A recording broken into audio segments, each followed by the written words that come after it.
ভাবনা বা অনেক কিছু নিয়ে দেখা যায় যে চিন্তা ভাবনা করি আমি।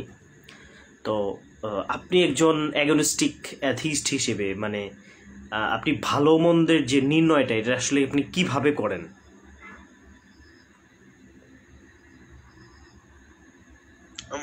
যেভাবে মানে আমাদের এনসেস্টররা করে গেছিল, মানে আমাদের পূর্বপুরুষ যারা ছিল তারা যেভাবে করে গেছিল আর কি। মানে যদি কখনো আপনার মনে হয় যে আমাদের আপনার যে পূর্বপুরুষ ছিল তারা কোনো ভুল কাজ করছে, এই যে আপনি ভুলটাকে নির্ণয় করবেন এটা আসলে কিভাবে নির্ণয় করবেন? নাকি পূর্বপুরুষ যা করছে সেটাই হচ্ছে আপনার কাছে সঠিক?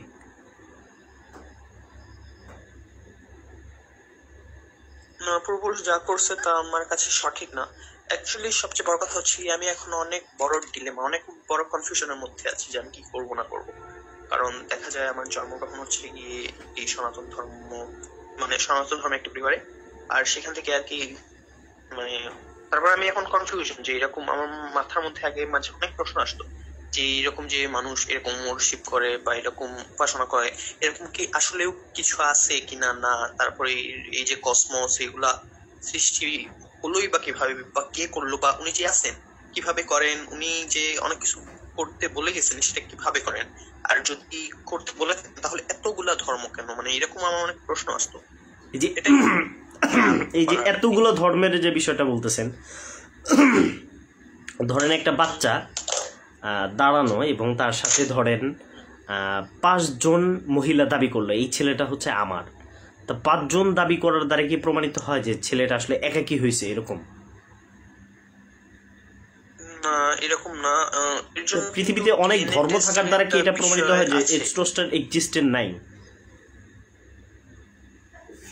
না, এরকম কিছু না, ঠিক আছে। এর জন্যই আর কি আমি অনেক বড় কনফিউশন আছি যে মানে আমার প্রশ্নটা ছিল ওইটা না ভাইয়া, আমি তো আপনার সাথে একদম ফ্রেন্ডলি মন খুলে কথা বলতেছি। তো আমার যে জিনিসটা জানার ছিল যে আপনি একজন এজ এ অ্যাথিস্ট হিসেবে বা অ্যাগনস্টিক হিসেবে ভালো মন্দের নির্ণয়টার আসলে কোন আপনার কাছে ক্যাপাসিটি আছে কিনা? এখনো কমপ্লিটলি না, আমি এখন ওইটা কিন্তু আমি এখন একজন কমপ্লিট অ্যাথিস্ট না, কারণ এখন আমি অনেক বড় কনফিউশনের মধ্যে আছি। আচ্ছা, ওকে ওকে, প্রবলেম নাই। আমি বলতেছি যে আপনি আসলে ভালো মন্দের বলেন, আপনি যে স্রষ্টার এক্সিস্টেন্সে যদি আপনার ভিতরে সংশয় থাকে সেটা ঠিক আছে, কিন্তু আপনি ভালো মন্দ তাহলে কিভাবে নির্ণয় করেন? এটা হচ্ছে মেইনলি আমার মানে মেইন কৌতূহলের বিষয়। ভালো মন্দ নির্ণয় করতে ভাই, ভালো মন্দ নির্ণয় করতে হলে আপনাকে জাস্ট একজন মানুষ হতে হবে, হতে হবে না। আচ্ছা, মানে আপনার মনুষ্যত্ব বোধ থাকতে হবে। এই জিনিসটা আমার হচ্ছে জানা বিষয় যে আসলে মনুষ্যত্ব বোধটা কিভাবে সৃষ্টি হয়, আমার মতে মনুষ্যত্ব বোধটা জিনিসটা আসলে কি, এইটা হচ্ছে আমার জানা বিষয়। এটা আপনার জানা বিষয়। আচ্ছা, ঠিক আছে। ধরেন আমার মানে মোটিভ যেটা, আর আমি আমার বাসায় যেটা বলে আমাদের ধর্মে নাকি এরকম বলে যে তোমার না ধর্ম থিওলজি বাদ রাখছি, তোমার দ্বারা মানে তুমি যে কর্ম করবা তোমার কর্ম দ্বারা। হ্যাঁ বলেন যেটা বলতেছিলেন। ওকে, মানে তুমি ধর্ম বাদ দেন, কর্মের কথা বলি। মানে তুমি যা কর্ম করবা তোমার কর্ম দ্বারা যাতে অন্য কেউ কোনোভাবে ক্ষতিগ্রস্ত না হয়। তোমার কর্ম তোমার কোন কর্মের কারণে যাতে অন্য কেউ মানে ক্ষতিগ্রস্ত না হয়, এটাই হচ্ছে গিয়ে ভালো কাজ। যদি আমরা স্রষ্টার এক্সিস্টেন্সকে বাদ রাখি, এটার আর অনেক সাব মোটিভ আছে। আচ্ছা আমি বলি, আমরা যদি স্রষ্টার এক্সিস্টেন্সকে আমরা যদি বাদ রাখি, স্রষ্টার এক্সিস্টেন্স বাদ আছে না, আমার কাছে আমার কাছে মনে হয় যে একটু শুনবেন, এটা হচ্ছে একজনই, একটা ইউনিভার্সাল ট্রুথ। আচ্ছা ঠিক আছে, বলেন। আচ্ছা আমি বলি, স্রষ্টার এক্সিস্টেন্সটাকে আপনার সাথে কথা বলে আমার মানে খুব ভালো লাগতেছে। তো স্রষ্টার এক্সিস্টেন্সটাকে যদি আমরা বাদ রাখি এবং দেন আপনি যে লজিকটা পেশ করলেন যে আমার কোনো কাজে অন্যের ক্ষতি না হওয়া, তাহলে আমরা দেখতে পাচ্ছি যে আমরা কিন্তু পশু পাখি হত্যা করে খাচ্ছি, এবং এই পশু পাখির হত্যাটাকে আমরা আবার সাপোর্ট করতেছি কিসের জন্য? যে আমাদেরকে বেঁচে থাকতে হবে, হ্যাঁ আমাদের বেঁচে থাকাটা প্রয়োজন, অথচ আমরা যেই পশুটাকে হত্যা করতেছি, আমি আমার কথাটা বলি, আমি একটু শেষ করে দেই, তা অথচ আমরা অন্যদিকে আমরা যে কথাটা বলি। আচ্ছা আমি আমার কথাটা বলে দিই। আমি পার্সোনালি আমি একজন ভেগান, আমি কোনো মাংস খাই না। আর সেকেন্ডলি হচ্ছে গিয়ে যে আমরা যেটা বলছেন বাঁচার জন্য, সেটা হচ্ছে গিয়ে দেখেন আপনি একটা বাঘকে কি কখনো আলু সিদ্ধ করে খেতে দেখবেন? না, কারণ ওরা পারবে না। কিন্তু আমরা মানুষ, আমরা পারবো, আমরা একটা আলু সিদ্ধ করে খেতে পারবো, কিন্তু একটা বাঘ পারবে না। তাই ওদের প্রাণী চক্র আলাদা, মানে খাদ্য চক্র আলাদা, আমাদের কিন্তু আলাদা হতে পারে, আমাদেরও যে পশুর মতো হতে হবে এমন না। আচ্ছা ওকে, এখন বিষয়টা হচ্ছে যে আপনি যে কথাটা বললেন যে আপনি হচ্ছে মানে পশু পাখিকে হত্যা করে আপনি খান না। আমি জানি না যে এটা আপনি আসলে কতটা সততার সাথে এই কথাটা বললেন। হ্যাঁ, আমি মেনে নিলাম আপনি সততার সাথে কথাটি বলেছেন, এটা একটা বিষয়। দ্বিতীয় নম্বর বিষয় হচ্ছে আপনি কিন্তু এটা জানেন কিনা যে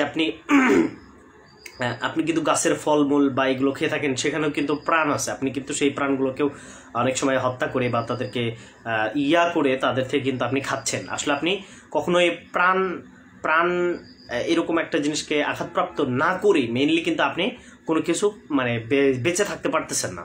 টোটাল বিষয়টা এইটা না, টোটাল বিষয়টা হচ্ছে এইটা যে আমরা আমাদের পৃথিবীতে হাজার হাজার মানে এথিস্ট বা অ্যাগনিস্টিক, এরা যদি পশু পাখি যেভাবে মানে এরা তো সবাই দেখা যাচ্ছে যে প্রচুর পরিমাণে পশু পাখি হত্যা করে তারা খাচ্ছে। তো এখানে আমাদের যে মেইন বিষয়টা যে পশু পাখি হত্যা করে খাওয়াটার আসলে কি আপনি কি বৈধ মনে করবেন কিনা, এক, অথবা আপনি যে গাছপালা বা এগুলো থেকে খাচ্ছেন সেটারও প্রাণ আছে, সেই হিসেবে আপনি কি সেটার বিষয়গুলোকে আপনি কি বৈধতা দিবেন কিনা?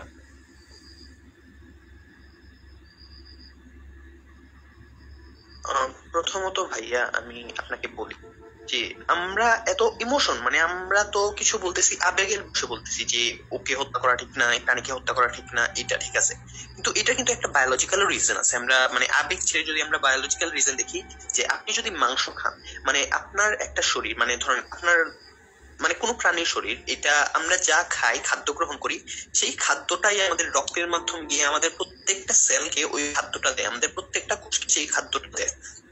আর তারপরে খাদ্যের বৈশিষ্ট্যগুলা মানে আমাদের কোষগুলা ধর্ম হয়ে যায়, আর প্রত্যেকটা জীবদেহ ওই কোষগুলা দিয়েই তৈরি হয়।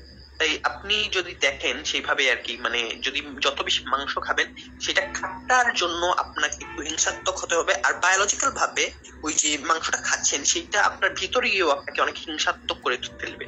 আর তাছাড়া মাংস যে খাওয়া মানে আমাদের শরীরের মানে বৈজ্ঞানিক ভাবে প্রমাণিত, যেটা মানে একটা সুস্থ জীবনযাপন করতে আমাদের শরীরে মাত্র 3% প্রোটিন দরকার।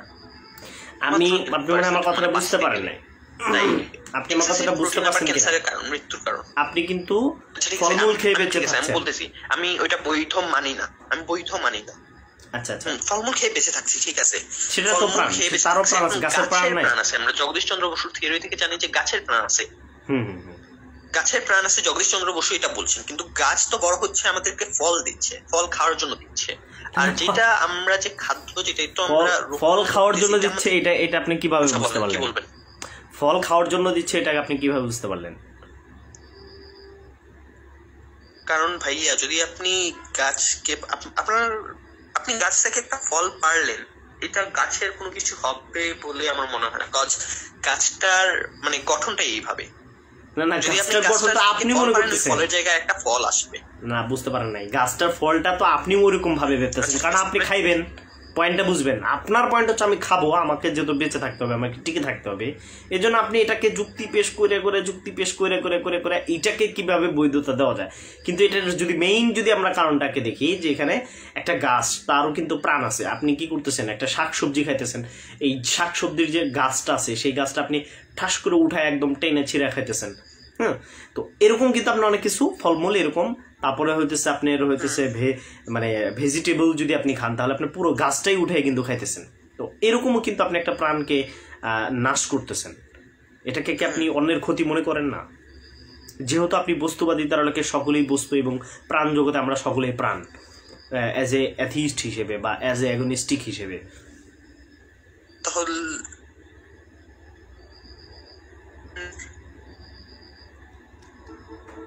হ্যালো, আচ্ছা এখন আমি বলি মানে আমি যে কমপ্লিটলি অ্যাথিস্ট আমি এরকম না। আমি অ্যাগনিস্টিক। এমন একটা ইউনিভার্সাল সোল আছে, মানে এমন একটা ইউনিভার্সাল সোল আছে, বাট আমাকে যে কোনো ধর্ম বিলিভ করতে হবে, আমি পূজা করব, নামাজ করব, রোজা রাখবো, আমি এভাবে বিলিভ করি না। আচ্ছা আচ্ছা, এখানে তাহলে অনেকগুলো প্রশ্ন আসে। একটা প্রশ্ন করি এখানে, সভ্যতার ব্যাপারে করছেন আপনি এখানে যে মানে একটা মানে বললেন যে সৃষ্টিকর্তার এক্সিস্টেন্সকে আপনি মানেন কিন্তু কোনো ধর্মগ্রন্থ মানেন না। এখন ধরেন আপনি কাউকে হত্যা করলেন এবং আপনি মানতেছেন যে আপনার মেধা, একটু বলি আমি কনফিউশনের মধ্যে আছি। আচ্ছা, আমি ঠিক আছে মানে আপনি কি স্রষ্টার কনফিউশনের ভিতরে আছেন? এইটাই তো আপনি বলতেছেন যে স্রষ্টা আছে কিনা, একবার বলতেছেন আছে মানি, আবার বলতেছেন না এটাই আছে কিনা জানি না। ঠিক আছে না, আমি কনফিউশনের মধ্যে আছি। কারণ দেখেন মানে আমি যে ধর্মগ্রন্থে জন্মগ্রহণ করছি, মানে যে ধর্মে জন্মগ্রহণ করছি সেই ধর্মে আমি অনেক, তাহলে আপনি আচ্ছা আমি ওই স্রষ্টার এক্সিস্টেন্স নিয়ে আপনার সাথে আলোচনা করব, স্রষ্টার এক্সিস্টেন্স নিয়ে আপনার সাথে আমি আলোচনা করব। তবে আপনি যে ভালো মন্দের যে নির্ণয়ের যে সিস্টেমিটিটা দেখাইছেন, এখানে আরো অনেক প্রচুর কোশ্চেন করা যায়। যেরকম ধরেন আপনি যদি কোনো একজন অ্যাথিস্ট কোনো লাশের সাথে যৌন সম্পর্ক করতে চায়, আর আমরা জানি লাশের কোনো ক্ষতি হয় না, এবং তারা যদি প্রোটেকশন ব্যবহার করে এই কাজটি করে, সেই কাজটি বৈধ হবে কিনা, এটাও একটা কোশ্চেন। সেকেন্ড কোশ্চেন হচ্ছে আপনার আমরা যে দেশের আইনের মাধ্যমে শাস্তি প্রয়োগ করি, এটাও তো একজন মানুষকে কষ্ট দেওয়া হয়, তো সেটা চর হোক, একটা থাপ্পড় হোক, যেটাই হোক না কেন, তো এইখানেও তো হচ্ছে আপনার কি করা হয়, তাদেরকে শাস্তি প্রয়োগ করা হইতেছে।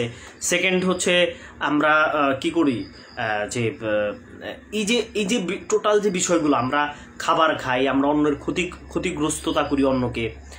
আবার হচ্ছে যে আমরা যদি প্রাণী জগৎকে একটা জাস্ট কেউ যদি এটা নাহিলিজম, আপনি জানেন কিনা নাহিলিজমকে আপনি জানেন?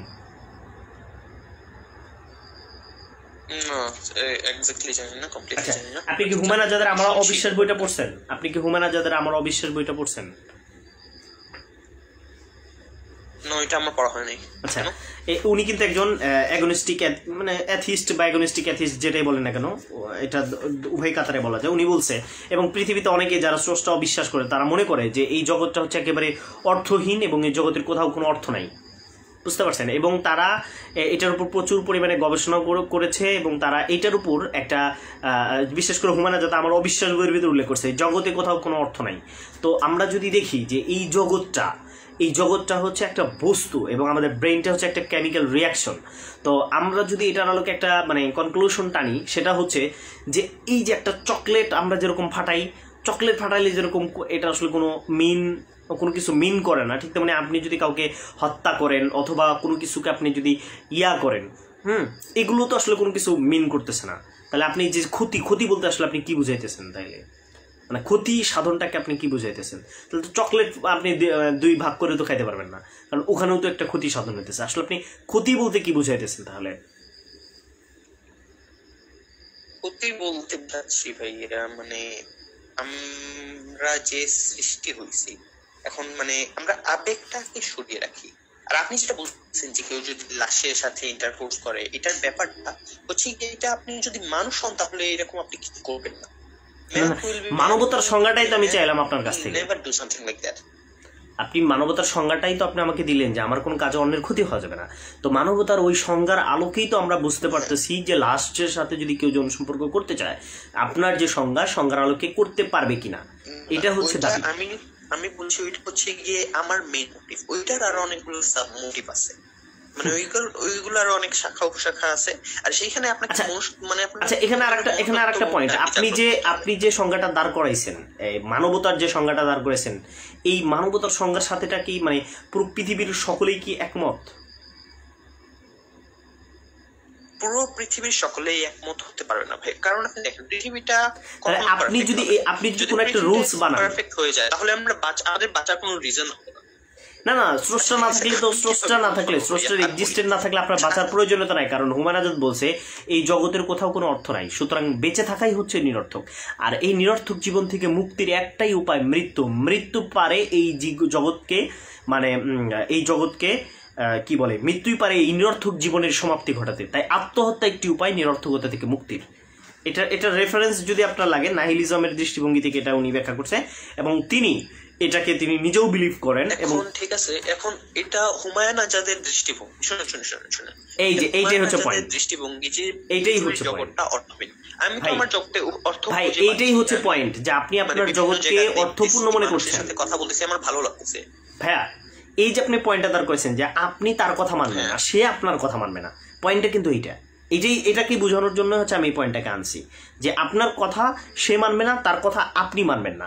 তাহলে আলটিমেটলি আপনি যে সংজ্ঞাটা দিচ্ছেন এই সংজ্ঞার সাথে তো অসংখ্য মানুষ একমত হবে না, কারণ তারা মনে করে এই জগতের কোনো অর্থ নাই, আপনার সংজ্ঞা কেন সে মানতে যাবে? ঠিক আছে, মানতে নাই পারে। এখন আপনাকে একটা কথা বলি, মানে সবকিছু যে পারফেক্ট হবে এমন কিছু না। মানে পারফেক্ট হলে যদি সবকিছু পারফেক্ট হয়ে যায় পৃথিবীতে, আচ্ছা আপনি কিসে পড়েন একটু আমাকে বলবেন? আচ্ছা, আমি আমার একটু শিক্ষার অবস্থানটা একটু গোপন রাখতে চাই, আপনি বলেন। আচ্ছা ধরেন শুনেন ওকে ঠিক আছে, ধরেন আপনি একজন ইঞ্জিনিয়ারিং মানে পড়তেছেন, ইঞ্জিনিয়ারিং পড়তেছেন ধরেন। হ্যালো, হ্যাঁ বলেন বলেন, শুনতেছেন আমার কথা? জি আপনার কথা একদম স্পষ্ট পরিষ্কার শুনতে পাচ্ছি, বলেন। ওকে, তো এখন মানে আপনি করতেছেন, এখন মানে আপনি যা যা ধরেন আপনি ইঞ্জিনিয়ারিং ডিগ্রি চান, আমি আপনাকে এখনই একটা ডিগ্রি দিয়ে দিলাম। আপনি এখন একটা জব চান, আমি আপনাকে এখনই একটা জব দিয়ে দিলাম। আপনি একটা পেনশন চান, একটা বড় অ্যামাউন্টের টাকা চান, আমি আপনাকে টাকাটা এখনই দিয়ে দিলাম। এরকম এরপরে একটা বাড়ি চান, বড় বাড়ি, বড় গাড়ি, একটা টেসলা গাড়ি বা ল্যাম্বরগিনি গাড়ি যা চান আপনি, আমি আপনাকে তা এখনই দিয়ে দিলাম। এখন আপনি সর্বোচ্চ যা চান আমি সব আপনাকে এখনই দিয়ে দিলাম। তাহলে আপনার কি বাঁচার আর কোনো ইয়ে থাকবে? মানে একদম যদি আপনার লাইফটা যদি একদম পারফেক্ট হয়ে যায়, তাহলে কি আপনার মানে আমরা আমরা বাঁচি কেন? আমরা আমাদের জীবন স্ট্রাগল করি কেন, যুদ্ধ কেন? আমরা আমাদের জীবনটাকে পারফেক্ট বানানোর জন্য এটা করি। যদি আপনার জীবনটা এখনই পারফেক্ট হয়ে যায়, তাহলে কি আপনার কোনো বাঁচার আর কোনো ইয়ে থাকবে, মানে কারণ থাকবে? আমাদের বাঁচার জন্য একটা কারণ দরকার, তাই না? বাঁচার জন্য কারণ দরকার, সেটা তো যারা স্রষ্টা বিলিভ করে সে তারা একভাবে ভাববে, আর যারা স্রষ্টা বিলিভ করে না তারা আর একভাবে ভাববে। না ভাইয়া, ওরা বাঁচার জন্য কারণ নাই, ওদের মরার জন্য কারণ। ওরা মরাকে ভয় পায়, ওরা পরে যাইতে চায় যে ওইরকম একটা জায়গায় যাবে, ওইরকম ভালো না না না, জিনিস পাবে। এই যে একটা পয়েন্ট দাঁড় করাইলেন যে মানে স্রষ্টা যারা বিলিভ করে তারা শুধু মানে স্বর্গেই যাইতে চায়, বিষয়টা কি টোটালি এরকম যে তারা খালি স্বর্গেই যাইতে চায়? বিষয়টা এরকম নাকি এটা চাপাই দিতে চান? আমি বলি মানে ধরেন এই যে হিন্দুইজম আছে বর্তমানে, আচ্ছা হিন্দি থিওলজির বিষয়টা একটু বাদ রাখেন, আমি যে কোশ্চেনটা করছিলাম একটু বলি শোনেন, থিওলজির টপিকটাই বাদ রাখেন। আমি আপনাকে যে জিনিসটা জিজ্ঞাসা করছি যে আপনি একজন অ্যাগনস্টিক সংশয়বাদী হিসেবে আপনি আপনার মোরালিটিটাকে কিভাবে হচ্ছে আপনি দিবেন, এটা হচ্ছে আমার মেইন জানা বিষয় ছিল।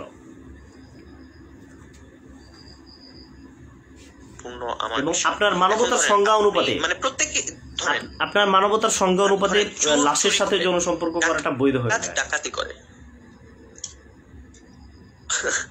ওইরকম যদি ভাই আপনি মানে মনুষ্যত্ববাদী হন তাহলে এরকম হবে না। মনুষ্যত্ববাদী এটা কি মনে করেন যে মানে কোন কারণ ছাড়া একজন মানুষ হয়ে যাবে, নাকি কিছু তার জন্য মধ্যে গুণাবলী থাকতে হবে? মানুষত্বটা কি আবেগ না? এই শব্দটার কোনো সংজ্ঞা কি আপনি বলতে পারবেন? মানবতার মেইন ডেফিনেশন কি যেটা বলতে পারবেন? এই যে মানুষত্ব, মানববাদ, মানবতা, এই যে কিছু শব্দগুলো আছে, আমি আজ পর্যন্ত কোনো মানে এই শব্দগুলোর মেইন আসলে কোনো অর্থ মানে যেরকম ধরেন আপনাকে যদি বলা হয়, একজন যদি বলে যে ধর্ম নিয়ে কোনো কথা বলা যাবে না, এটা তুমি তো বুঝতেই পারবা না, তুমি তো ধার্মিক মানে কঠিন ধার্মিক হইতেই পারবা না, ঠিক আপনি একই সিস্টেমে আপনি বলতেছেন যে মানুষত্ববোধ তো থাকলে তো তুমি এটা করবেই না। মানুষত্ববোধটা কি আপনি ডেফিনেশন দিতেছেন, তো আমি সেই ডেফিনেশন অনুপাতে আর একটা মানুষত্ববোধ দাঁড় করে দিতেছি যে ভাই এটা তো তাহলে মানবতা হয়ে যেতেছে, তখন আপনার ভিতরে চেঞ্জিংটা কাজ করতেছে। কিন্তু ওই যে আপনি মানুষত্ব এটাকে একটা আবেগ এবং এটাকে একটা মানে কঠিন একটা শব্দ আপনি হিসেবে কিন্তু আপনি দাঁড় করাই দিতেছেন, এটা হচ্ছে পয়েন্ট ছিল আমার। আচ্ছা এই আলোচনাটাকে আমরা সমাপ্তি করতে পারি, আমার এখানে একটা মেইন কোশ্চেন আপনার কাছে যে আপনি একজন অ্যাগনিস্টিক হিসেবে আপনি একজন মানে কি বলা চলে অ্যাগনিস্টিক হিসেবে যেই সময়টাতে আপনি মনে করেন যে স্রষ্টা নাই, সরি যেই সময়টাতে আপনি মনে করেন মানে অ্যাগনিস্টিক কাকে বলা হয়, সে কিছু সময় মনে করে সৃষ্টিকর্তা আছে, কিছু সময় মনে করে সৃষ্টিকর্তা নাই। তো আমি আপনাকে পজিশন দেই, সেটা হচ্ছে যে যেই সময়টাতে আপনি মনে করেন সৃষ্টিকর্তা আছে সেই সময়টার সাথে আমি আপনার সাথে এগ্রি করলাম। হ্যাঁ, এখন আপনি যেই সময়টাতে মনে করেন সৃষ্টিকর্তা নাই, এই সময়টা নিয়ে আমরা আলোচনা করতে পারি। এবং আপনার এখানে কি ধরনের গবেষণা আছে থিওলজি বাদ রেখে আপনি স্রষ্টার এক্সিস্টেন্সকে কিভাবে আপনি আপনার যে পার্সোনাল যে গবেষণা বা আপনার যে বস্তুবাদী ধারাটাকে আপনি যেটা বুঝতে পারেন, যে আমরা জানি যে মহাবিশ্বটা হচ্ছে একটা সসীম, বিগ ব্যাং থিওরির আলোকে আমরা জানতে পারি এই মহাবিশ্বটা হচ্ছে একটা সসীম। এই সসীম জিনিসটা কিভাবে মানে একেবারে কোনো কিছু মানে অসীম সত্তা ছাড়া কিভাবে সৃষ্টি হতে পারে, বা আপনি এই মহাবিশ্বকে অসীম মনে করেন নাকি সসীম মনে করেন?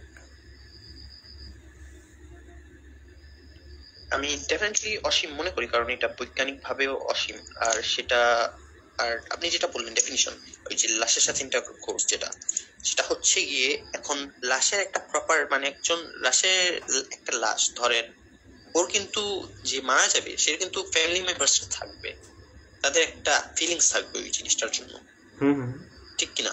হ্যাঁ হ্যাঁ হ্যাঁ বলেন। ফিলিংস থাকবে। আর ধর্ম যেটা সেটা হচ্ছে গিয়ে আগে অনেক আগে থেকে মানুষ সৃষ্টি করে এসেছিল, আর তারপরে এইটা একটা আইন হিসেবে মানে আপনি যদি একটা সাজেস্ট করবো আপনাকে একটা ওয়েব সিরিজ, এটার নাম হচ্ছে গিয়ে ভাইকিংস, সেটা যদি দেখেন তাহলে অনেক কিছু আপনার কাছে নতুন লাগতে পারে, বাট ওইটা দেখতে পারেন আপনি, আপনাকে সাজেস্ট করলাম ভাইকিংস নাম। আচ্ছা, এই যে যারা আপনার এই প্রশ্ন উত্তরটা দেওয়ার আগে তাহলে আমি আপনাকে একটা পয়েন্ট দাঁড় করে দিই এখানে, যে এই যে আপনি মনে করতেছেন যে তার পরিবারের সদস্যরা কষ্ট পাবে বা অনুভূতিতে আঘাতপ্রাপ্ত হবে, হ্যাঁ, আপনি দেখবেন যে প্রচুর পরিমাণে অ্যাথিস্ট আছে যারা লেখালেখি করে ধর্মীয় অনুভূতিতে আঘাত, এটা নাকি কোনো বিষয়বস্তুই না, মানে কেউ যদি আঘাতপ্রাপ্ত হয়, অন্তরের আঘাতপ্রাপ্ত হয়, ফিজিক্যালি না, কিন্তু সে যদি এমনিতেই আঘাতপ্রাপ্ত হয়, আপনি এই সম্পর্কে স্বতন্ত্র বই আছে হুমায়ুন আজাদের, একদম স্বতন্ত্র বই আছে, সে এটা তো কঠোর সমালোচনা করছে যে অনুভূতির আঘাত এটি মূলত মানে আঘাতের পর্যায়েই পড়ে না, এবং এই আঘাতের দায়ভার কারোর উপর নাই, কারণ আপনার তো ফিজিক্যালি কোনো ক্ষতি হতেছে না, এটা হচ্ছে বিষয়, বুঝতে পারছেন? আমি বলি মানে আমি আমার মতামতটা বলি, সবার মতামত কিন্তু আলাদা থাকবে। আপনার মতামতের উত্তরটা দিচ্ছি, আপনার মতামতের উত্তর দিচ্ছি। আমি বলি, আমি আমার মতামতটা আপনাকে শোনাই নেই, আগে শুনেন। আচ্ছা বলেন। চোর চুরি করে, ডাকাত ডাকাতি করে, রেপিস্ট রেপ করে, আর তারপর অনেকে ঝগড়া করে। তো ওরা যারা এরকম কাজ করে তাদের নিজস্ব রিজন আছে, মানে তাদের নিজস্ব লজিক আছে, কিন্তু কোনটা সঠিক কোনটা মানে সঠিক না সেটা বিবেচনা করার জন্য সমাজে আইন আছে। এই আইনটা থেকেই আর কি দেখা যাবে, এই আইনটা সমাজে, আর এটা কিন্তু সবার জন্যই সমান থাকে। এখন আইনে কোথাও ভুল থাকলে আপনি আইনের বিরুদ্ধে আপনি আইন দিয়ে মামলাও করতে পারবেন, সমস্যা হবে না। আমরা বলতেছি কি যে ধরেন পৃথিবীতে প্রত্যেকটি মানুষ অ্যাথিস্ট হয়ে গেল। আচ্ছা বলেন। ওকে ঠিক আছে, তাহলে একটা রাষ্ট্রের আইনটা কিভাবে নির্ণয় হবে, এই যে ভালো মন্দর নির্ণয়টা কিভাবে হবে? রাষ্ট্রের আইনটা এই তো মানুষ গবেষণা করবে, দেখবে যে কোনটা কার জন্য ভালো। আর আমি যেটা বলছি যে আমার কখনো পৃথিবী পারফেক্ট হওয়ার দরকার নেই, আমি চাই না যে পৃথিবীর প্রত্যেকটা মানুষ অ্যাথিস্ট হয়ে যাক, আমি এটাই চাই যে প্রত্যেকটা মানুষ মানে ওদের ভেতরের যে মনুষ্যত্ববোধটা সেটা থাকবে। এই মনুষ্যত্ববোধটা নিয়ে তো আলোচনা করতেছি। আচ্ছা আমি বলি, মনুষ্যত্ববোধটা কি এরকম কিছু যে এটা মনে করেন যে মিরাক্কেল একটা এরকম কিছু মনুষ্যত্ব, এই যে বারবার উচ্চ মনুষ্যত্ব বলার সময় কিন্তু আপনি এক ধরনের আপনার ভিতরে একটা ফিলিংস কাজ করে, এটা কি কোনো মিরাক্কেল মানে যেটা কোনো বিশ্লেষণ করা যায় না? ওকে ঠিক আছে, আমি বলি, এখন আমি চাই না সবাই যে এথিস্ট হয়ে যাক, আমি চাই ঠিক আছে সবাই যার যার বিশ্বাস নিয়ে যে থাকুক।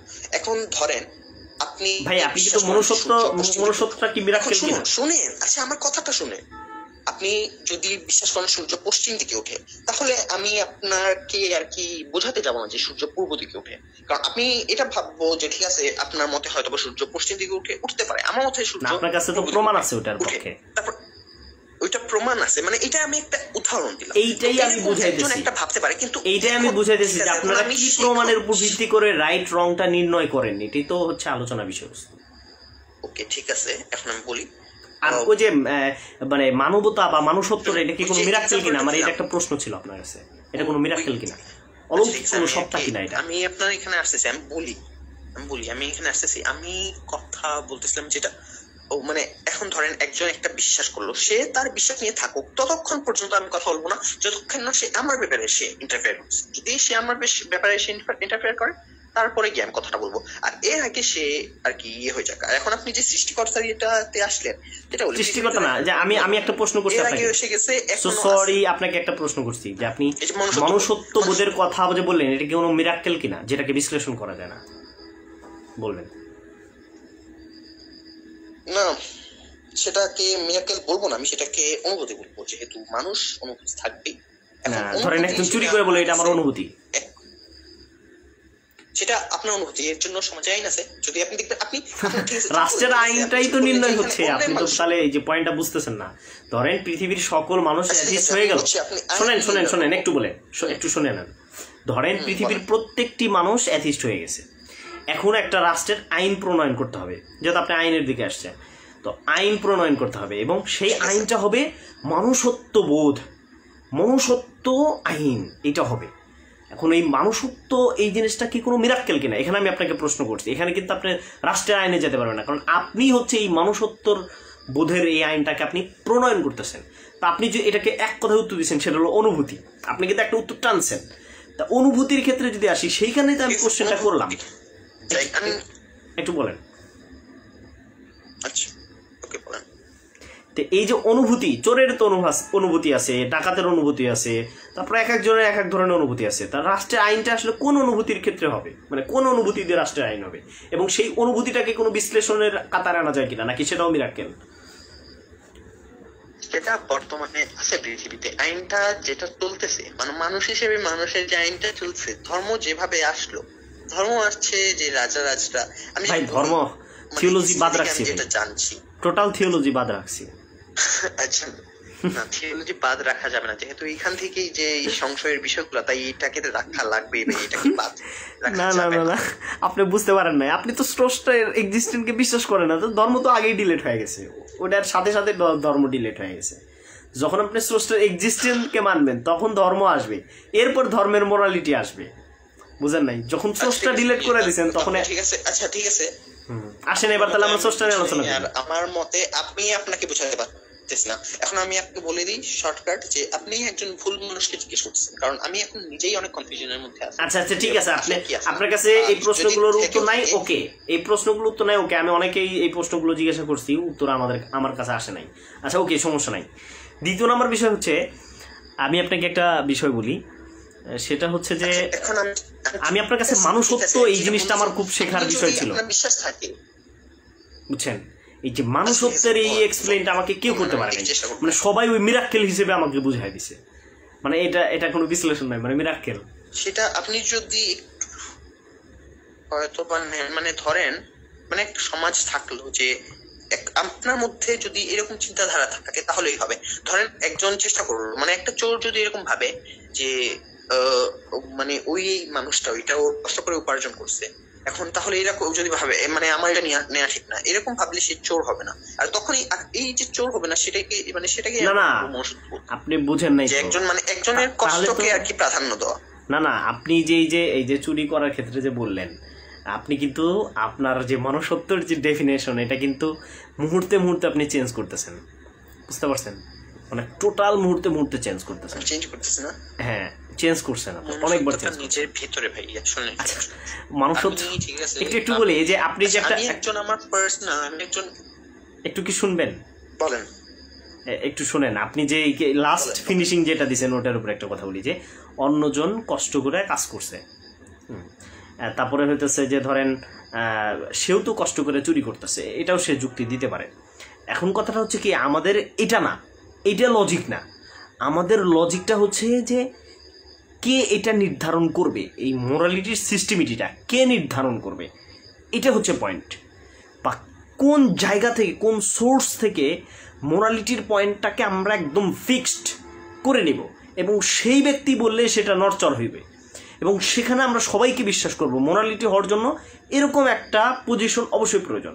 আর আমরা যদি সাবজেক্টলি এটাকে মোরালিটি, সাবজেক্টিভ মোরালিটি ধরে নেই, আমরা আসলে সাবজেক্টিভ মোরালিটিতে যদি আসি, তাহলে আমরা পজিশন দাঁড় করাইতেই পারি না পৃথিবীর কোনো বস্তুর অস্তিত্ব, যে এইটা ভালো এইটা মন্দ, এটা পজিশনটা দাঁড় করানোই পসিবল না। কারণ আপনার দৃষ্টিভঙ্গিতে যেটা ভালো, একটু শোনেন, আপনার দৃষ্টিভঙ্গি থেকে যেটা ভালো অন্যর দৃষ্টিভঙ্গি থেকে সেটা খারাপ। হ্যাঁ, এই যে তাহলে ভালো মন্দ কে কোনটা নির্ণয় করবে?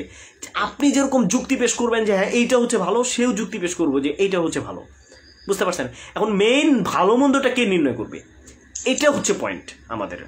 আচ্ছা এটা একটা আমার বিষয়। দ্বিতীয় নম্বর, পৃথিবীতে ডেমোক্রেসি নামে একটা জিনিস আছে। আচ্ছা বলেন, আপনি তাহলে গণতন্ত্র দিয়ে মানে এই ভালো মন্দ নির্ণয় করবেন, সেটা তো আরো সমস্যা ভাই। ডেমোক্রেসি দিয়ে যদি আপনি এইটাতে যে পরিমাণ সমস্যা, আমার মনে হয় যে আপনি এটা নিয়ে এই ডেমোক্রেসির সিস্টেমে যদি আপনি আসেন, আমি যে জায়গায় থাকি, শুনেন আমি যেই জায়গায় থাকি সেই জায়গায় একটা গ্রাম আছে, এই একটা গ্রাম ধরেন যে কোনো একটা নাম ধরে ফেলেন, সেই গ্রামের মধ্যে একটা মানে কিছু কিছু রুলস রেগুলেশনস আছে, মানে আর সেখানে গ্রামে এটাকে বলে পঞ্চায়েত। তো ওই গ্রামের মানে বিজ্ঞ লোকরা, যারা বিজ্ঞ আছে, তারাই ইয়ে করে মানে এই রুলস গুলা বানাইছে যে এগুলো করা যাবে না, এগুলো করা যাবে না। সেই এইরকমই মানে এরকম একটা প্রথমে এটা গ্রামে হবে, তারপরে কয়েকটা গ্রামে হবে, তারপরে কয়েকটা উপজেলায় হবে, জেলায় হবে, তারপরে এরকম হবে। এখন ভাইয়া আপনি পৃথিবীকে পারফেক্ট বানাতে পারবেন না। আপনি যেটা বলছেন মনুষ্যত্ববোধ, এটা কমপ্লিটলি, এটা সম্পূর্ণভাবে নিজের মধ্যে। আচ্ছা, নিজের মধ্যে ধরেন চোর চুরি করে বলতে পারে এটা আমার মনুষ্যত্ববোধ। আপনি যেই কি সাবজেক্টলি যে আপনি যে সাবজেক্টিভ মোরালিটির কথা বলতেছেন, আপনি এটাতে মানে ওই জায়গা থেকে উঠতে পারবেন। এখন আপনি একটা লাস্ট ফিনিশিং দিচ্ছেন, সেটা হইতেছে যে মানে ডেমোক্রেসির আলোকে। আচ্ছা, ডেমোক্রেসি থেকে আবার ওটা ছাড়লেন, কিন্তু দিতেই পারতেছি না ভাই, আমি কিছু বলতেই আপনি একটু শোনেন আগে। আচ্ছা ঠিক আছে, এখন ডেমোক্রেসি থেকে আপনি গেলেন ডেমোক্রেসি বাদ। সবাইকে একটা জিনিস মানে বিশ্বাস। আচ্ছা একটু শোনেন ডেমোক্রেসি আপনি বাদ দিলেন, ডেমোক্রেসি বাদ দিয়ে আসলেন হচ্ছে মানে কোনো একজন জ্ঞানী ব্যক্তি যে হচ্ছে আপনার খুবই জ্ঞান সম্পন্ন মানুষ। আপনি জানেন যে সমাজের ভিতরে যারা জ্ঞান সম্পন্ন মানুষ এরা কিন্তু আবার মানে বেশি ফাজিল হয়, ঠিক আছে?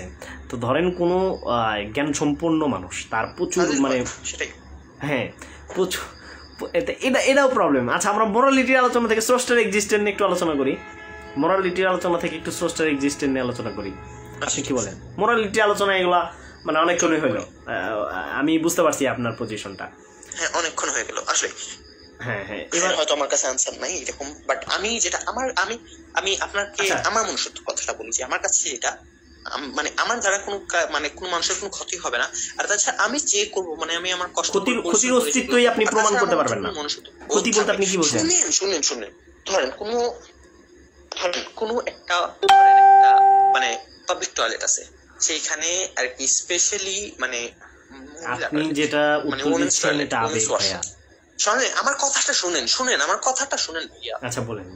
ধরেন মানে মহিলা ওয়াশরুম আছে, কিন্তু সেখানে লেখা নাই যে এটা মহিলা ওয়াশরুম, জাস্ট ওইখানে মহিলারা যায় ম্যাক্সিমাম। তাহলে একজন, এখন আপনার জন্য লেখা নাই যে আপনি পুরুষ, আপনি সেখানে যেতে পারবেন না। কিন্তু এখন যদি আপনি একটা সত্যিকারের পুরুষ, যদি আপনি আসলে একজন পুরুষ হয়ে থাকেন, তাহলে আপনি নিজে থেকে আপনি সেখানে যাবেন না। এটাই আমার কাছে আমার মনুষ্যত্ববোধ। এটা এক একজনের কাছে এই যে মাইন্ড সেটআপটা এটা আপনার সৃষ্টি হলো কিভাবে? এটা কি ধরেন মাথাতে হঠাৎ করে চলে আসছে? সেগুলা না, একদম না। এইটাই হচ্ছে পয়েন্ট। অনেক থেকে এইটাই তো হচ্ছে পয়েন্ট, এইটাই হচ্ছে পয়েন্ট। এই জায়গাতে হলো আপনি আসছেন, আপনি আসলে কোনো পয়েন্ট থেকেই আপনার মোরালিটির মানে সাবজেক্টিভ মোরালিটিটাকে আপনি প্রুভ করতে পারবেন না। আমি আপনাকে বুঝাই দিলেই এই জিনিসটা, আপনি যে এখন যে যুক্তিটা টানছেন এটা 1 সেকেন্ডে শেষ। কিভাবে আমি আপনাকে বলে দিই। সেটা হইতেছে কি যে আপনি যখন আচ্ছা এই পয়েন্টটা একটু শেষ করে দিই। আপনি যে পয়েন্টটা একদম থেমে যান। এখন শুনেন, সবকিছু বাদ দিয়ে দেন, সবকিছু পাশে রাখেন। এখন আপনি আপনার বিশ্বাসটা বলেন যে আপনার জগৎ নিয়ে, আপনার এই সৃষ্টি নিয়ে, বা মানে এক কথায় আপনার বর্তমান অবস্থা নিয়ে এই সম্পূর্ণ পৃথিবীতে আপনার বিশ্বাস কি? ওটা বলবো আপনার ওই যে একটু পজিশনটা যে বলছেন ওটা একটু বলি। ওটা একটু বলি যে ধরেন আপনি অনেস্টলি একটা জিনিস দেখলেন যে আমার এই কাজটা করা উত্তম বা এই কাজটা করা উত্তম না। এখন এই জিনিসটা আপনার মাথার ভিতরে কিন্তু ওই মুহূর্তে টাপাং করে আমি এটা একটু শব্দটা এইভাবে উচ্চারণ করি, এটা আমার একটা সিস্টেম। আমি যখন বন্ধু বান্ধবের সাথে কথা বলি তখন বলি টাপাং করে, ঠিক আছে? তো এটা মাইন্ড করবেন না, এটা আমার একটু পার্সোনাল একটা শব্দ, যে আপনার মাথার ভিতরে টাপাং করে এটা চলে আসে নাই। এই মাইন্ড সেটআপটা আপনি সমাজ থেকে শিখছেন। আর আমাদের সমাজ হচ্ছে ধর্মের দ্বারা প্রভাবিত, মানে ধর্মের কোনো রুলস দেখা যাচ্ছে যে 1000 বছর হলো মানুষ মেনে আসতেছে, এবং আপনি আপনার পিতামাতা থেকে শিখছেন। মানে একটু বলে নিই, শেষ করে দেই বিষয়টা। তো এই ধর্মের প্রভাবে আপনি এই জিনিসটাকে মনে করতেছেন যে হ্যাঁ এটা ভালো, তারপরে আপনারা এটাকে আবার মডিফাইড করার চেষ্টা করতেছেন। এটা হচ্ছে বিষয়, মেইন কনসেপ্ট। আচ্ছা ওকে, এখন আমরা আসতে পারি স্রষ্টার এক্সিস্টেন্স নিয়ে। এই মহাবিশ্বকে আপনি সসীম মনে করেন নাকি অসীম মনে করেন? আপনার দাবি যদি অসীম হয় তাহলে আপনার কাছে কি প্রুফ আছে? অসীম মনে করি। অসীম? আমার কাছে প্রুফ আছে। হ্যাঁ, পৃথিবীর বর্তমান প্রসারণ, তাছাড়া পৃথিবীর সবচেয়ে এনসিয়েন্ট। না, আপনার দাবিটা কি বুঝতে পারিনি? মানে মাল্টিভার্সেও আমি বিশ্বাস করি। আমি মাল্টিভার্সেও বিশ্বাস করি। আচ্ছা, মাল্টিভার্সে বিশ্বাস করেন, ইটস ওকে, আমি ওটা বলতেছি না। আপনি মাল্টিভার্সকে বিশ্বাস করেন, আমি বলতেছি মহাবিশ্ব কি সম্প্রসারিত হচ্ছে কিনা। সেটা তো বৈজ্ঞানিক ভাবে যেহেতু মানে বিজ্ঞানীরা যেহেতু সরি আমার প্রশ্নটা ভুল হয়েছে, আপনি কি অসীম মনে করেন নাকি সসীম মনে করেন? এই প্রশ্নটা ক্লিয়ার হয় নাই, শুনতে পারি নাই আমি। আপাতত আমি একটা ছোট্ট পৃথিবীতে মানে ছোট্ট পৃথিবীতে বসবাস করি, একটা ছোট্ট একটা জায়গায় আর ছোট্ট একটা পরিসরে, মানে একটা ছোট্ট একটা পরিসরে বসবাস করি। তো আমার সেই দৃষ্টিকোণ থেকে আমার পৃথিবীটা আমি দেখতেছি যে কালকে দেখতেছি আমার এইখানে একটা গাছ ছিল, পরশুদিন সেখানে সেটাই দেখতেছি, আর ওইখানেই সেটা দেখতেছি। আর এইভাবে দেখতে গেলে আমার মানে আমার দৃষ্টিকোণ থেকে এটা হচ্ছে গিয়ে সসীম। কিন্তু বৈজ্ঞানিকরা তারা বিভিন্ন ভাবে তারার কোন বিজ্ঞানী কি বলছে যে এই মহাবিশ্ব অসীম? না বলতেছে না, কিন্তু একটু গুগল মামায় সার্চ করেন, প্রসারিত হচ্ছে। শেখ গুগল হাফিজাহুল্লাহকে একটু জিজ্ঞেস করেন, দেখেন তো সে কি বলে। আচ্ছা আপনি বলেন, আপনি আপনার কি আচ্ছা মানে আচ্ছা আমি বলি, বিগ ব্যাং থিওরিতে আমরা জানি, একটু বলি আমি বলি ঠিক আছে এতগুলা যে ধর্ম আসছে এগুলো ধর্মের ব্যাপারে আমি বলি। ধর্ম পৃথিবীতে কিন্তু অনেক আগে আসছে, যেমন সবচেয়ে প্রাচীন ধর্ম হচ্ছে গিয়ে মানে কি সনাতন ধর্ম। এর আগে মানে এরকম আরো ছিল, যেমন মিশরে একটা সভ্যতা ছিল, গ্রিসে একটা সভ্যতা ছিল, কিন্তু এখানে এগুলো এখন আর নাই, বর্তমানে সনাতনটা আছে। আর সেখান থেকে ধরেন আপনি যে অ্যাথিস্টরা যারা আছে, এই অ্যাথিস্টরা কিন্তু এই মানে ইনডাইরেক্টলি সনাতন ধর্মের ফিলোসফিটাতেই বিলিভ করে। আচ্ছা মানে এই যে হত্যা ওটা আমি বলিনি, তারপরে এরকম। আচ্ছা আপনি আপনার পার্সোনাল মতামত বাদ দিয়ে আমরা মেইন আলোচনাতে আসলে ভালো হয়। আমি বলতেছি যে আপনি এই মহাবিশ্বকে মানে সাইন্টিফিক ভাবে কি অসীম মনে করেন নাকি সসীম মনে করেন? আসলে সায়েন্সের আলোকে আমরা বুঝতে পারি এই মহাবিশ্ব সসীম, কারণ সেটা সম্প্রসারিত হইতেছে। আর যেটা অসীম সেটা কখনো বড় হয় না, কারণ সে আগে থেকেই তার সে বিস্তার করে আছে।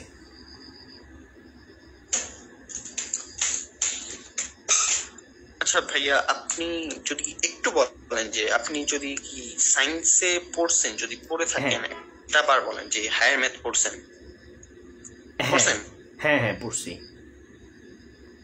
তো সেখানে একটা মানে চ্যাপ্টার আমরা পাইছি যেটার নাম হচ্ছে গিয়ে অসীম ধারা। তো এই ধারাতে কিন্তু একটা অসীমতার ব্যাপার আছে, মানে আমরা জানি যে অসীম, সবকিছু অসীম, তারপরে মানে একটা যেতে 1 পর্যন্ত যায়। আপনি যদি পড়ে থাকেন আপনাকে ঠিক মানে যদি খাতা কলমে না দেখাতে পারি আর কি, বুঝাতে পারছি না। আচ্ছা আপনি বলেন। হ্যাঁ বুঝতেছি যে অসীমেরও একটা ধরা হয়, ধ্রুবক ধরা হয় 1, যেটা আর কি। না আমি বলতেছি কি আপনাকে, আপনি মানে আমার পয়েন্টটাকে আপনি বুঝতে পারেন নাই। মহাবিশ্ব যদি সম্প্রসারিত হয় এটা তো তাহলে তো সসীম হয়ে গেল বিষয়টা।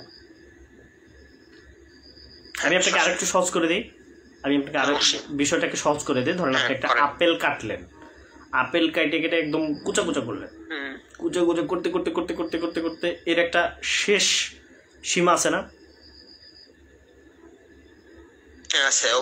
আচ্ছা তার মানে আপনি শেষ সীমানা কিন্তু আপনি পেয়ে গেলেন, তার মানে এই বস্তুটা কি সসীম। এটার পিছনে কি আছে? একটা কজ আছে। এইটাকেই আমি হচ্ছে বুঝাইতে চাচ্ছিলাম। এখন আসেন, এবার হচ্ছে আমাদের পয়েন্ট যে পৃথিবীর কোনো সসীম একটা বস্তু আর একটা সসীমকে অনস্তিত্ব থেকে অস্তিত্বে আনতে পারে কিনা, এটা হচ্ছে আপনার কাছে কোশ্চেন। পৃথিবীর যে কোনো সসীম একটা বস্তু আর একটা সসীম বস্তুকে অনস্তিত্ব থেকে অস্তিত্ব আনতে পারে কিনা? আপনি যে কোয়েশ্চেনটা করতেছেন সেটা অনেক ফার্দার একটা কোয়েশ্চেন, যেটা নিয়ে এখন আমার ধারণা নাই। সত্যি বলতে গেলে আমি বলবো না যে আমার ধারণা আছে, বাট আমি সত্যি তাহলে আমি আপনাকে একটু ক্লিয়ার করে দেই, বুঝাই দেই বিষয়টা। আমি আপনাকে তাহলে বিষয়টা বুঝাই না। ঠিক আছে আমি যেটা বলতেছি, আমি এটা নিয়ে এখনো আমার অনেক জানার বাকি, জানার শেষ নেই, যত জানবো তত দেখব। হ্যাঁ সমস্যা নাই, কোনো প্রবলেম নাই। আমি আপনাকে বিষয়টা শিখিয়ে দিই, আমি আপনাকে সাহায্য করি। আমি কিন্তু যে আমি বলি, আমি বিভিন্ন ধর্মগ্রন্থ পড়ি, আর ধর্মগ্রন্থ যখনই আমি পড়ি তখন আমার মধ্যে যে রিলিজিয়াস এসপেক্ট গুলা থাকে আমি সেগুলো একদম টোটালি সাইডে সরিয়ে ফেলি। আমি যখনই পড়ি এইসব আমি নলেজের জন্য পড়ি। আচ্ছা যে কারণে পড়েন ওটা আপনার পার্সোনাল ব্যক্তিগত বিষয়। আমি যে পয়েন্ট আপনাকে বলতেছি যে আমি যে দাবিটা করলাম যে একটা সসীম আর একটা সসীমকে অনস্তিত্ব থেকে অস্তিত্বে আনতে পারে না, এটা আমি আপনাকে এখন একটু টোটাল বিষয়টা ক্লিয়ার করে দেবো। যেরকম ধরেন আপনার হাতে যে মোবাইলটা আছে, তো সেটা হচ্ছে এই মোবাইলটার কিন্তু আপনি রূপান্তর ঘটাইতে পারছেন। টোটালি মোবাইলের যে মেইন অস্তিত্বগুলো বা লোহা বা প্লাস্টিক বা যাই থাকুক, এটার মেইন অস্তিত্বটাকে কিন্তু আপনি অনস্তিত্ব থেকে অস্তিত্ব আনতে পারেন নাই। পয়েন্টটা হচ্ছে এইটা। অবশ্যই অবশ্যই একটু শুনবেন, বুঝছি এখন বুঝছি। এবার বুঝছেন? হ্যাঁ, আমিও বুঝতে পারছি যে আপনি বুঝছেন। তাহলে আমার কথাটা একটু পরিপূর্ণ করতে দেন। তো মোবাইলও আপনাকে অনস্তিত্ব থেকে অস্তিত্ব আনতে পারে নাই, আপনিও সেম টু সেম মোবাইলের মূল অস্তিত্বটাকে আপনি অনস্তিত্ব থেকে অস্তিত্ব আনতে পারেন না। শুধুমাত্র এই ঘটনাটা আপনি এবং মোবাইলের সাথে না, এই পুরো মহাবিশ্বে আমরা যা কিছু দেখি টোটাল জিনিসটা আমরা একটা অস্তিত্ব আর একটা অস্তিত্বকে সৃষ্টি করতে পারি না। এর কারণ আছে। এর কারণটা হচ্ছে আমরা হচ্ছে সসীম। কোনো সসীম একটা অস্তিত্ব আর একটা সসীমকে কোনোভাবেই কোনো পদ্ধতিতেই এটা অস্তিত্ব আনতে পারে না। আর যেহেতু এই মহাবিশ্বটা হচ্ছে একটি সসীম, এবং এই সসীম যেহেতু, তার মানে এর একটা সীমা আছে, মানে এর একটা শেষ আছে বা এর একটা শুরু আছে। যেরকম আমি আপনাকে আপেলের কেটে কেটে উদাহরণ দিয়ে বুঝাই দিলাম, যেটা একটা শুরু আছে। এই শুরুটা যেরকম আপনি একটা কমলা আপনি কেটে কেটে কেটে কেটে একদম শেষ প্রান্তে আসলেন, এবং শেষ প্রান্তে আসলেন, এটার পিছনে তার মানে কি প্রমাণিত হলো? এটা একটা শুরু আছে। তো এই মহাবিশ্বর একটা শুরু থাকাটা অত্যন্ত জরুরি। তো এই শুরুটা কে করছেন? এটা একটা গুড কোশ্চেন। এখন আমরা ওই যে একটা কনক্লুশন আগে টেনে আসছি যে একটা সৃষ্টি আর একটা সৃষ্টিকে সৃষ্টি করতে পারে না, একটা সসীম আর একটা সসীমকে অস্তিত্ব আনতে পারে না। তাহলে যিনি অস্তিত্বে আনবেন তাকে অসীম হইতে হবে।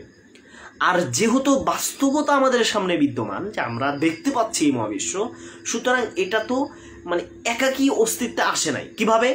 আমি আপনাকে সাইন্টিফিক একটা গাণিতিক একটা উদাহরণ দিলেই আপনি বিষয়টা ক্লিয়ার হতে পারবেন। সেটা হচ্ছে 0 + 0 = আপনি যত 0 + 0 দেন না কেন ইকুয়াল টু সবসময় শূন্যই হবে। ঠিক তেমনি ভাবে এই মহাবিশ্ব যেহেতু সসীম, এই সসীম যেহেতু বাস্তবে বিদ্যমান, আপনি কি রিয়ালিটিকে বিশ্বাস করেন কিনা এটা একটা আপনার কাছে কোশ্চেন।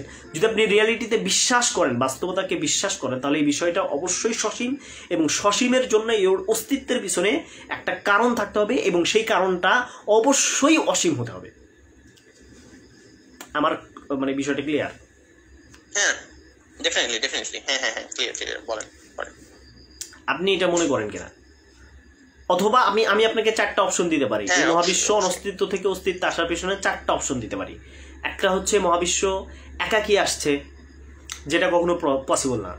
আমি আপনাকে যে উদাহরণ দিয়ে বুঝিয়ে দিলাম 0 + 0 = পসিবল না, এটা পসিবল না, একাকী আসছে। আচ্ছা, সেকেন্ড, মহাবিশ্ব নিজেই নিজেকে সৃষ্টি করছে, এটাও পসিবল না। যেরকম আপনি আপনাকে নিজে সৃষ্টি করতে পারবেন না, এটাও পসিবল না। আরো একটু বিশ্লেষণ করে যদি এই পয়েন্টটাকে বুঝাই দিই, যে এটা একটা এক ধরনের প্যারাডক্স। কিভাবে? যে ধরেন আপনি এই মহাবিশ্ব যদি সৃষ্টি করতে হয়, তাহলে তার অস্তিত্বটা আগে তার প্রয়োজন হইতেছে, তারপর না সেই মহাবিশ্ব সৃষ্টি করবে। তাই এটা পসিবল না। 3 নম্বর হচ্ছে এই মহাবিশ্ব একটা ক্রিয়েটেড বস্তু থেকে আসছে, যেটা আমি আগে আপনাকে বুঝাই দিছি। ক্রিয়েটেড বস্তু থেকে আসা সম্ভব না, বরঞ্চ এইটাই হচ্ছে যৌক্তিক ব্যাখ্যা। এর চাইতে আপনি যদি বলতে পারেন যে মহাবিশ্ব কিভাবে সৃষ্টি হয়েছে আমি জানি না, আপনি জানেন না, ইটস ওকে, এটাতেও কোনো প্রবলেম নাই। কিন্তু আমি যে যুক্তিটা দিচ্ছি, এই যুক্তিটাকে অগ্রহণযোগ্য বলার কোনো যুক্তি নাই। আমি যে এখন লাস্টে যে পজিশনটা দিব, এই পজিশনটাকে আপনি কিন্তু জানেন না যে আসলে কিভাবে মহাবিশ্ব সৃষ্টি হয়েছে। এটা যদি আপনি দাবি করেন, তাহলে আমি বলবো যে আমার যে যুক্তিটা আছে, এই যুক্তিটাকে আপনি কোনোভাবে, কোনো পদ্ধতিতে, কোনো একেবারে কোনো লজিক দিয়েই আপনি এটাকে ভুল প্রমাণ করতে পারেন না। এবার আসেন পয়েন্ট আমি বলি, সেটা হচ্ছে যে এই মহাবিশ্ব অস্তিত্বের পিছনে একটা অসীম সত্তার প্রয়োজন, এবং সে এটাকে সৃষ্টি। একটু শেষ করে দেয়, এই পয়েন্টটাই শেষ, এই পয়েন্টটাই শেষ। আপনি লম্বা সময় আলোচনা করবেন, সমস্যা নাই, এই পয়েন্টটাই শেষ। এখন এই অসীম সত্তা যে সৃষ্টি করবে, এটার জন্য যেহেতু একটা বস্তু সৃষ্টি করতে হবে, তার মানে তার ভিতরে পাওয়ার থাকতে হবে। পাওয়ার না থাকলে তো সে সৃষ্টি করতে পারবে না। সেকেন্ড পয়েন্ট হচ্ছে এটাকে যদি সে সৃষ্টি করে, তাহলে এটার একটা ডিজাইন, অবশ্যই ডিজাইন আছে, মহাবিশ্বের একটা ডিজাইন আছে লাগবে। হ্যাঁ, তাহলে এই ডিজাইন যার ভিতরে থাকবে, তাহলে সে কিন্তু অবশ্যই ইচ্ছা পোষণ করবে এটা সৃষ্টি করার জন্য। তার ভিতরে ইচ্ছাটা প্রয়োজন হবে, যেহেতু তার মধ্যে ইন্টেলিজেন্টটাকে হচ্ছে কি করা যায়, প্রুফ করা যায়। তাহলে সে যদি এটাকে আপনার ইন্টেলিজেন্টলি সে যদি এটাকে সৃষ্টি করে থাকে এবং তার মধ্যে ইচ্ছা পাওয়া যায়, তো এরকম একটা সত্তা, এটাকে অসীম সত্তা বলা চলে। তো এই অসীম সত্তাকে যদি কেউ ক্রিয়েটর এই যুক্তিটাকে আপনি কি কোনোভাবে, কোনো পদ্ধতিতে ভুল প্রমাণ করতে পারেন কিনা? এক্স্যাক্টলি পারবো না, কারণ আমার নিজেরই এটা বিলিভ যে একটা ইউনিভার্সাল সোল আছে, সেইটাই সব সৃষ্টির কেন্দ্র, এটা আমার বিলিভ। আর আপনি যেটা বলছেন, এটা এরকম যেটা বলছেন সেটাই আমার অ্যাকচুয়ালি বিলিভ, যেটা একটা ইউনিভার্সাল সোল আছে, কিন্তু এটা যে কোনো একটা ধর্ম পালন করতে হবে এমন না। এই যে এই পয়েন্টটাতেই আসার জন্য, এই পয়েন্টটাতেই আমরা এখন আসবো, সেটাই হচ্ছে পয়েন্ট। ধরেন সৃষ্টিকর্তা, এই পয়েন্টটাতে আমি এতদিন ধরেই আছি। আচ্ছা আচ্ছা ধরলাম আছে, আচ্ছা আচ্ছা ধরেন ধরে নিলাম সৃষ্টিকর্তা আছে, মানে ধরে নিলাম, যেটাকে আমরা এতক্ষণ হলো বুঝে একটা পয়েন্ট আসছে, একটা নাম দিয়ে দিলাম, ধরেন সুপ্রিম একটা নাম দিয়ে, হ্যাঁ একটা নাম দিলাম। আপনি সেটাকে ঘোড়ার ডিম বলতে পারেন, সেটাকে আপনি ভূত বলতে পারেন, সেটাকে আপনি আগডুম বাগডুম বলতে পারেন, সেটাকে আপনি আল্লাহ বলতে পারেন, সেটাকে আপনি গড বলতে পারেন, সেটাকে আপনি স্রষ্টা বলতে পারেন, যে কোনো নাম দিতে পারেন, সেটাকে আপনি অতি প্রাকৃতিক নাম দিতে পারেন, সেটাকে আপনি সুপার ন্যাচারাল নাম দিতে পারেন, মানে আগডুম বাগডুম আপনি যাই নাম দেন, কোনো প্রবলেম নেই। আপনি যে কোনো নাম দিতে পারেন, এতে কোনো প্রবলেম নাই। একই বস্তুর অস্তিত্বটা একই। আচ্ছা ওকে, কোনো প্রবলেম নাই। এবার আসেন, আপনি যে মানে পয়েন্টটা মেক করছেন যে আসলে সৃষ্টিকর্তার এক্সিস্টেন্স যদি থাকে তাহলে আসলে পৃথিবীর ধর্মগ্রন্থগুলো মিথ্যা। তাই আপনার কাছে আমার একটা কোশ্চেন জাগবে, যেটা আমি প্রথমে করছিলাম, যে স্রষ্টার অস্তিত্ব, আমি ধর্মগ্রন্থ মিথ্যা বলতেছি। আচ্ছা আমি বলতেছি, মানে আপনি মানতেছেন না, আচ্ছা বলেন, বা ধর্মগ্রন্থ দেয় নাই সৃষ্টিকর্তা, ওকে এই পয়েন্টে আসতেছি। তাহলে আপনি আমাকে বলেন যে স্রষ্টার এক্সিস্টেন্সটাকে যদি আমরা টোটালি মানে বাদ রাখি, তাহলে আপনি যে ভালো মন্দ নির্ণয় করতেছেন এটা কিন্তু অবশ্যই মানে আপনার মেধা দিয়ে নির্ণয় করবেন অবশ্যই। আচ্ছা এখন পয়েন্ট, ধরেন কোনো ব্যক্তি, আমি কিন্তু এটা হাইপোথিসিস একটা উদাহরণ দিতেছি, ধরেন কোনো ব্যক্তি কাউকে হত্যা করলো, হ্যাঁ হত্যা করার পরে আল্লাহ মানে স্রষ্টার সামনে গিয়ে দাঁড়াইলো, বা যেই নামে আমরা বলি না কেন, ঈশ্বর ভগবান তার সামনে গিয়ে দাঁড়াইলো।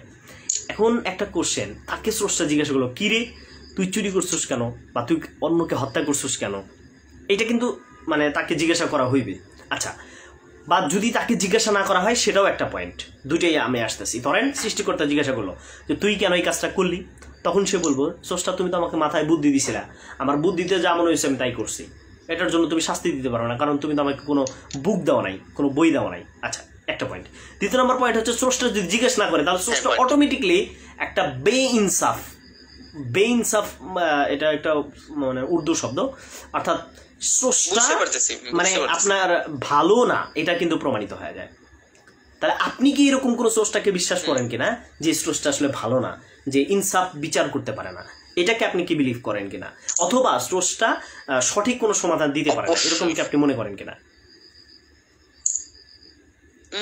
এরকম অ্যাকচুয়ালি ডেফিনেটলি আমি বিলিভ করি না, কারণ আমার বিলিভে যে স্রষ্টা আছেন তাকে এখন কেউ পায় নাই, আর যে পাইছে সে আমাদের মধ্যে নাই, এটা আমার বিশ্বাস। কারণ আর এই যে আর যারা আছে মানে যাদেরকে আমরা জানি, কারণ আপনাকে স্রষ্টা যদি প্রতিষ্ঠা করতে আমি দেখি নাই। আচ্ছা ধরেন স্রষ্টা, আচ্ছা ইনসাফের পয়েন্টে আসতেছি, ধরেন আপনি কোনো স্রষ্টা আপনাকে কোনো ইনসাফের কোনো পয়েন্ট দেয় নাই, বা কোনো একটা বুক দেয় নাই, কোনো একটা বই দেয় নাই, না দিলে আপনি যদি খারাপ কাজ করেন সেটার দায়ভার কি তাহলে মানে কে নিবে? স্রষ্টা নিবে?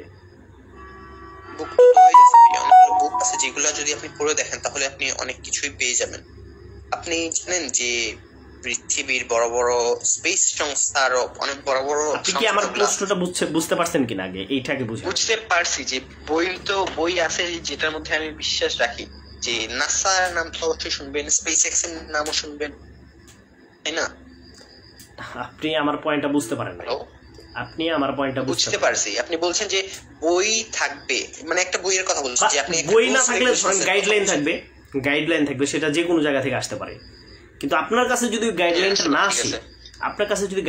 না আসে, যেটা আপনি বলতেছেন যে কোনো ধর্মগ্রন্থ সত্য হওয়ার সম্ভাবনা নাই, তাহলে ধর্মগ্রন্থ যদি মানে মেইনটা যদি আপনি না আসে, তাহলে তো আপনার কাছে আসলে ভালো মন্দর কোনো অর্থ দাঁড়াবে না, এবং স্রষ্টা যে কোনো ভাবে প্রশ্নবিদ্ধ হবে এখানে। তাহলে কি আপনার স্রষ্টাটা কি আসলে প্রশ্নবিদ্ধ স্রষ্টা? এটা হচ্ছে প্রশ্ন।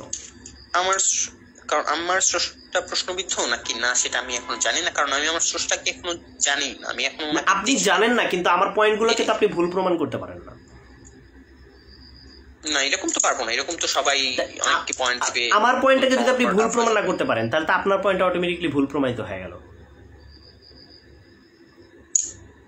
আচ্ছা ঠিক আছে, বলেন, পরে বলেন। এই যে দেখছেন পয়েন্টটাতে পয়েন্ট ছেড়ে দেন, তাইলে তো হইলো না। না ঠিক আছে ভাই, পয়েন্ট আপনি ধরে রাখবেন। আপনি যেটা বলতেছেন সেটা সত্যিই বলতেছেন। হ্যাঁ ধরে রাখতেছি, আপনি বলেন। না পয়েন্ট তো আপনি ছেড়ে দিচ্ছেন। আপনি যেটা বলতেছেন সেটা আসলে অনেক সত্যি অনেক যুক্তিযুক্ত। আমি অনেক ইলুমিনেট হইতেছি, আপনি বলেন। এই যে দেখছেন, আপনি পয়েন্টটা ছেড়ে দিচ্ছেন।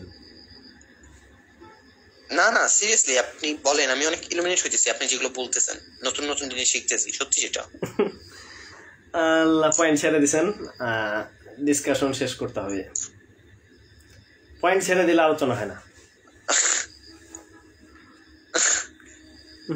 আচ্ছা ঠিক আছে, আচ্ছা ঠিক আছে, আপনার সাথে আচ্ছা এখন আপনার কাছে কিছু প্রশ্ন করি। মানে বর্তমান যে পৃথিবীতে যে অবস্থাটা, মানে এরকম যে একটা ইউনিভার্সাল সোল আছে, আমরা নাম দিলাম তো, মানে সুপ্রিম নাম দিলাম বা যে কোনো একটা নাম দিলাম, যে এরকম একটা ইউনিভার্সাল সোল আছে, সেটা তো আমরা দুজনেই একমত, তাই না? তো আপনার যে বর্তমান পৃথিবীতে যে এতগুলো ধর্ম, সনাতন ধর্ম, হিন্দু ধর্ম, বৌদ্ধ ধর্ম, খ্রিস্টান ধর্ম, ইসলাম ধর্ম, জিউস ধর্ম, অনেকগুলো ধর্ম আছে, আপনার সেগুলোর ব্যাপারে কি? আচ্ছা, আমার কথাটা হচ্ছে আমার যে দাবিটা এবং আমার যে মেইন টার্গেটটা, আমার টার্গেটটা হচ্ছে এটাই যে আমি আপনাকে কোনো ধর্মের দিকে আমি সাজেস্ট করব না, বরঞ্চ আমার টার্গেটটা হচ্ছে আমি স্রষ্টার এক্সিস্টেন্সটাকে আমি আপনার সামনে উপস্থাপন করার চেষ্টা করব। এক, দ্বিতীয় নম্বর টার্গেটটা হচ্ছে, একটু শুনেন আমি বলি। আপনি যখন আমাকে কল দিছিলেন প্রথমে আপনি জিজ্ঞেস করছেন যে আমি কোনো অ্যাথিস্ট বা অ্যান্টাগনিস্ট নাকি না। আচ্ছা, আমি বলছি বলা যায়, আমি এটা বলছি কারণ আমি বিশ্বাস করি যে একটা ইউনিভার্সাল সোল আছে। একটু শুনেন, তাকে যে ভগবান হতে হবে, আল্লাহ হতে হবে, এই যে আপনি শুনেন, আমি আপনার পয়েন্টটা বুঝতে পারছি। আমি বলতেছি যে ধরেন যখন আপনার স্রষ্টাটা আপনি বুঝতে পারবেন, তখন আপনি অবশ্যই খুঁজে নেবেন যে আপনার স্রষ্টা আসলে আপনাকে কোনো ধর্মগ্রন্থ দিয়েছে কিনা। এটা হচ্ছে টোটালি এটা আপনার বিষয়। যদি আপনার স্রষ্টা থেকে থাকে, অবশ্যই আপনাকে সঠিক ধর্মগ্রন্থ আপনার কাছ পর্যন্ত পৌঁছে দিবে। বুঝতে পারছেন? আপনি যদি এটা বিলিভ করেন যে হ্যাঁ, এই মহাবিশ্বের জন্য একটা ক্রিয়েটর আছে, তাহলে এই দায়িত্বটা আমার না, সেই দায়িত্বটা হচ্ছে ক্রিয়েটরের, যে ক্রিয়েটর আপনাকে পৌঁছায় দিবে যে আপনার কাছে একটা ধর্মগ্রন্থ আপনার প্রয়োজন। তো সেটা স্রষ্টা আপনার কাছে পৌঁছাইছে কিনা সেটার আলোচনা স্রষ্টার সাথে আপনার হবে। বুঝতে পারছেন? কিন্তু আমার যে দায়িত্ব সেটা হচ্ছে আপনার কাছে আপনার চিন্তার জগতে আপনি যে চিন্তাটা করতেছেন সেই চিন্তাটা সঠিক নাকি ভুল সেটি নিয়ে আমাদের আলোচনা করা। বুঝতে পারছেন? হ্যাঁ, সেই আপনি যেন সঠিক চিন্তা করতে পারেন, আপনার চিন্তাটার জন্য সঠিক হয়, সেই সহায়ক হিসেবে আমি আপনার সাথে জাস্ট একটু ডিসকাশন করলাম। যে অনেক রাত হয়ে গেছে, ঘুমাবো, তাহলে শেষ করে দিই। আচ্ছা ঠিক আছে ভাইয়া, ঠিক আছে, আপনাকে আমি একটা ভিডিও লিংক জি ঠিক আছে, মানে দেখবেন। আচ্ছা ঠিক আছে, আচ্ছা ঠিক আছে, তবে আপনি আমাকে আবার ব্লক মারেন না, একদম ভাইয়া, আপনি শুনেন, আপনি যে কথাগুলো বলছেন মানে প্রচুর মানে কি ইলুমিনেটিং লাগছে আমার কাছে, যেটা সত্যি, যেটা ভালো লাগলো। আপনার নামটা জানলে একটু ভালো হতো আর কি। আপনি আর আপনার মানে বর্তমান মানে কি পড়তেছেন এটা জানলে। না, ওটা আমি একদিন অন্য সময় একটু গল্পের মাধ্যমে বলবো নি, কিন্তু আমি মনে হয় আপনাকে অনেক কষ্ট দিলাম। না একদমই না ভাইয়া, আমি জাস্ট আর কি একটু মানে আপনি মানে প্রথমে বললাম যে 10 মিনিট, ঠিক আছে 10 মিনিট, কিন্তু দেখেন এখন 1 ঘন্টা হয়ে গেল। বাট এখন মানে সময় ওয়েস্টিং মনে হইছে না। বাট আমি কি অ্যাসাইনমেন্ট লিখবো আর কি, একটু হয়ে গেছে, ভাবছিলাম 3টা পর্যন্ত যাবো, এখন 4টা পর্যন্ত যাবো। আচ্ছা ঠিক আছে, খুব কষ্ট দিলাম, কিছু মনে করেন না। না ভাই সমস্যা নেই, আসলে ভাইয়া জি ঠিক আছে। এখন আপনাকে আমি একটা ভিডিও দেবো, সেখানে অনেকগুলোই ধর্ম থাকবে, মানে প্রাচীন ধর্ম, বর্তমান ধর্ম, মানে নতুন ধর্ম, পুরাতন ধর্ম, এরকম মানে অনেকগুলো ধর্মের ভিডিও। সেখানে আপনি দেখবেন মানে আমরা যেটাই আলোচনা করলাম যে একজন স্রষ্টা আছে, স্রষ্টার কাজ কি, এই মানে এই বিষয়ে আর কি। আচ্ছা ঠিক আছে, কয়েকটা ভিডিও দেখবো এখানে, এই কয়েকটা ভিডিওর মধ্যে একটা ভিডিওতে এটা থাকবে, আপনি সেটা দেখবেন। আচ্ছা ঠিক আছে, আর সেটা নিয়ে না হয় আমরা 26 তারিখ পরে আবার আলোচনা করবো। আচ্ছা ঠিক আছে, ঠিক আছে, কোনো প্রবলেম নাই। আচ্ছা জি, ভালো থাকবেন, আপনার সঠিক চিন্তার কামনা করি। ঠিক আছে,